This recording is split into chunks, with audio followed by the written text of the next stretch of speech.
शुरुआत अब अपनी चर्चा की। वक्फ संशोधन बिल संसद के दोनों सदनों में पास हो चुका है। लोकसभा में 288 और राज्यसभा में 128 वोटों से जीत के बाद ये बिल अब कानून बनने की राह पर है, लेकिन सियासी गलियारों में तूफान थमने का नाम नहीं ले रहा। विपक्ष इसे काला दिन बताता है तो सत्ता पक्ष इसे ऐतिहासिक कदम। जेडीयू और आरएलडी में बिल का सपोर्ट करने से नाराज कई नेताओं ने पार्टी से इस्तीफा दे दिया। वहीं इस बिल के खिलाफ सुप्रीम कोर्ट का दरवाजा भी खटखटाया गया। विपक्ष का विरोध संविधान की दुहाई से लेकर सड़क तक लड़ाई की तैयारी क्यों? एनडीए की एकजुटता नीतीश नायडू के साथ से बीजेपी को कितना फायदा और जनता पर क्या होगा इसका असर?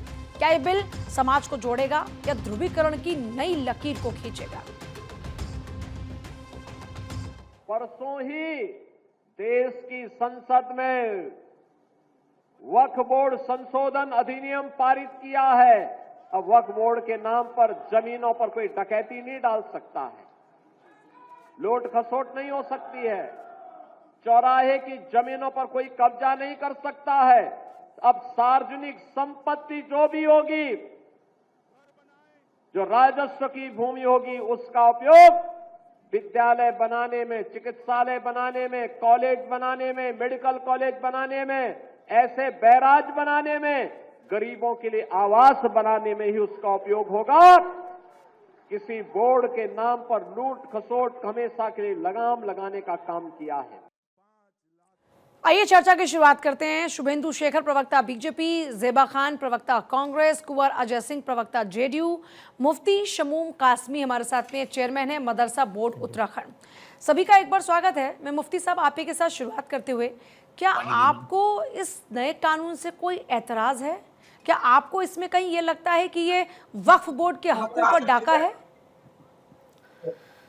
नहीं, देखिए 1947 के बाद जब से हम आज़ाद हुए हैं, एक लंबा कार्यकाल जो है वो आज के विपक्ष कांग्रेस का रहा है। उन्होंने रोल किया और 60 साल के अंदर उन्होंने जाहिर है जो मुसलमान जो बोर्ड गठित किए उनके अध्यक्ष भी मुसलमान थे, तो बड़ी सोची समझी ये कांग्रेस की एक प्लानिंग थी कि मुसलमानों को मेन स्ट्रीम से काट कर उन्हें वोट बैंक बनाया जाए और वोट बैंक बना करके अपना सत्ता का जो फ़ायदा है वो हासिल किया जाए।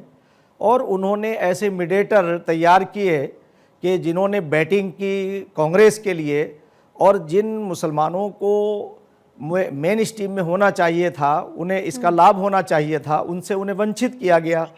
मैं सबसे पहला मेरा आरोप मुस्लिम पर्सनल लॉ बोर्ड और इन मुस्लिम तंजीमों पर है जो ये तथाकथित मुसलमानों के हमदर्द बनते हैं और आज कहते हैं कि सरकार संशोधन करके उस पर अपना नियंत्रण करना चाहती है। तो मैं उनसे पूछना चाहता हूँ, सड़कों पर उतरे लोग कौन हैं? मैं उनसे, हाँ, ये इन्होंने ये कि आज 250 लगभग 250 या 300 लोग 18 करोड़ मुसलमानों में से 250 लोग फायदा उठा रहे हैं, 250 परिवार।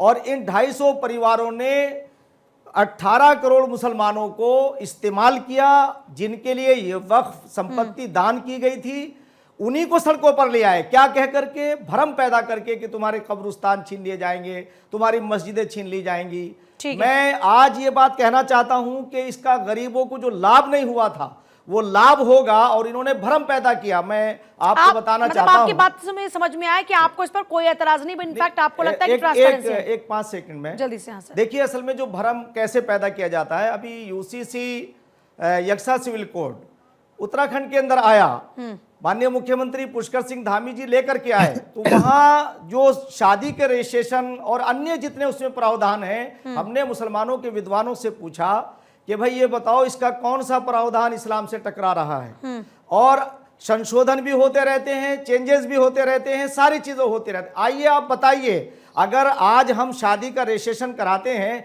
तो यही तो बताना है हमें कि भाई जिस लड़की से आपने शादी की है वो फला है, उसका ये है, ये सब चीजें करके ताकि आने वाली योजनाओं में आप उसका लाभ ले सकें। सबको शामिल कर लेते हैं। ऐसे ही इन्होंने वक्फ बोर्ड वक्फ के ऊपर बावेला मचा रहे हैं। मुसलमानों को ट्रांसपेरेंसी आएगी, फायदा होगा, आने वाले खत्म होगा। लेकिन ये जेडीयू जो आप ही का सहयोगी दल है, उसके वो लोग कौन हैं जो अब पार्टी को छोड़ छोड़ कर जा रहे हैं और नीतीश से नाराजगी जता रहे हैं? देखिए, जब भी कोई बड़ा डिसीजन होता है, कुछ लोग नाराज भी होंगे, कुछ लोगों के वोटों को बैलेंस खराब भी होता है। पर मैं ये कहना चाहता हूं कि जो ये कानून बनाया गया है, आपने ही पूजा जी देखा होगा कि शाहीन बाग कितने समय तक बंद रहा। हम्म। लोग कहते रहे कि हमारे मुसलमानों की नागरिकता चली जाएगी, और हम चिल्ला चिल्ला के कह रहे थे कि ये नागरिकता देने का कानून है, छीनने का नहीं।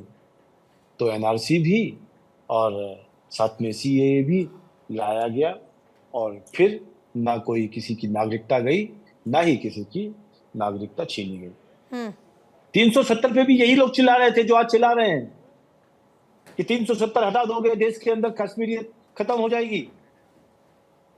370 लागू होने के कारण समय के साथ आपने देखा कि कश्मीर का अंदर कैसे विकास हुआ।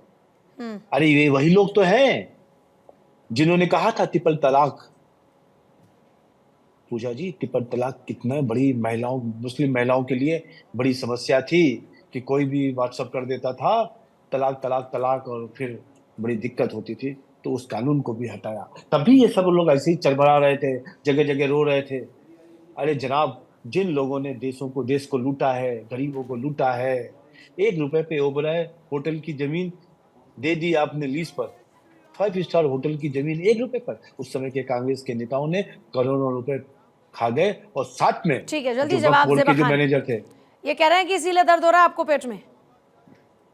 देखिए, बहुत अफसोस की बात है कि ये लोग चैनल पर भी बैठकर झूठ बोलते हैं, और सरकार भी लगातार मुसलमानों करने के नाम पर, मुस्लिम महिलाओं के नाम पर झूठ बोल रही है, और ये बताने से परहेज कर रही है कि पर्दे के पीछे सीन कुछ और है। जनाब, मैं ये पूछना चाहती हूँ, जब गरीब लोगों की गौ रक्षक के नाम पर लिंचिंग की जाती है, मोनू मानेसर के द्वारा, मैं गई थी जुनैद और नासिर के घर, मैंने देखा उनके बिलखते हुए बच्चों को किसी शिव कुमार के यहाँ भी चली जाती हैं आप, और जाके देखती कि किस तरीके से सर से जुदा कर दिया गया, तन से सर जुदा कर दिया गया। ज़ेबा खान, एक सेकेंड, आपको ज़ेबा खान, आज का विषय ये नहीं है।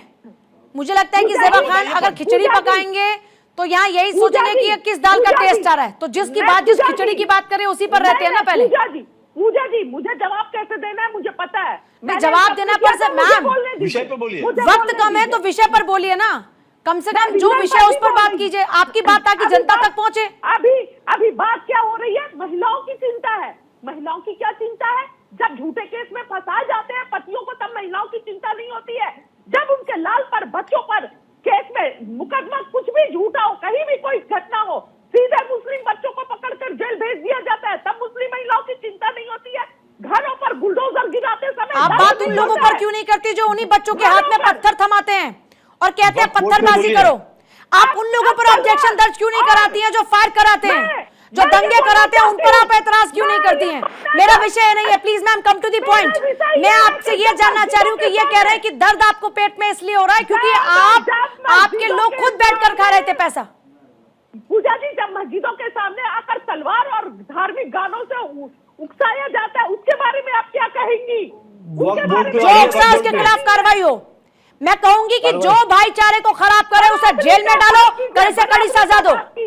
बराबरी का बात कीजिए। कोई मुस्लिम, मैं बराबरी की बात ही कर रही हूँ। आप अगर तलवारें लहराने की बात करें तो उसमें कौन लेकर आया मस्जिदों के सामने? कोई मुस्लिम महिलाओं की फिक्र नहीं है। अगर फिक्र होती तो झूठे केसों में नहीं फंसाया जाता उनके वक्फ बोर्ड के कानून में क्या गलत है ये बताइए। झूठे आप वक्फ पे बात कीजिए ना, कर सकती हैं। आप वक्फ पे बात कीजिए। मेरे पास वक्त कम है मैम, प्लीज आप नहीं आए पॉइंट पर, अब मुझे जाना होगा आगे बढ़ते हुए। कुंवर अजय सिंह काफी देर से इंतजार कर रहे हैं। कुंवर अजय सिंह, जेडीयू साथ आती है, चुनाव सर पर है, और आप ही की पार्टी के लोग आप ही के नेता पर आरोप लगाकर पार्टी छोड़ रहे हैं।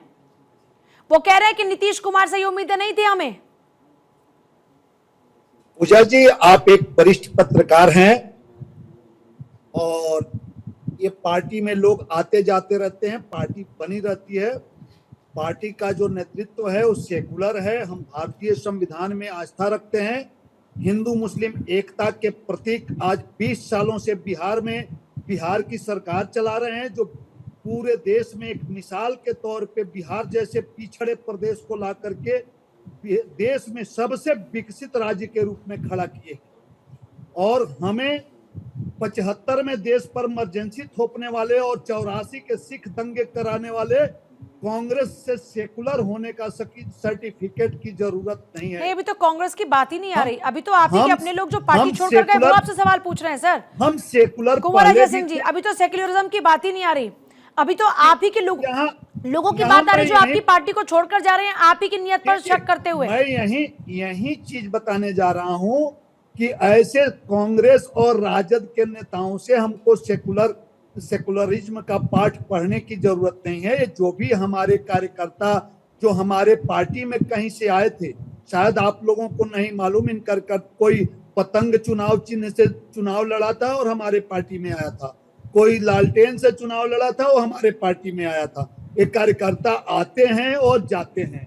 अगर इनका विचार, लेकिन इनके वजह से पार्टी की विचारधारा नहीं तो बदलती आपको नुकसान तो नहीं होगा चुनाव में, क्योंकि आपका भी आपके भी वोट कैडर में ये वोट बड़ा इंपॉर्टेंट है जिनकी वकालत कर वो गए हैं छोड़कर।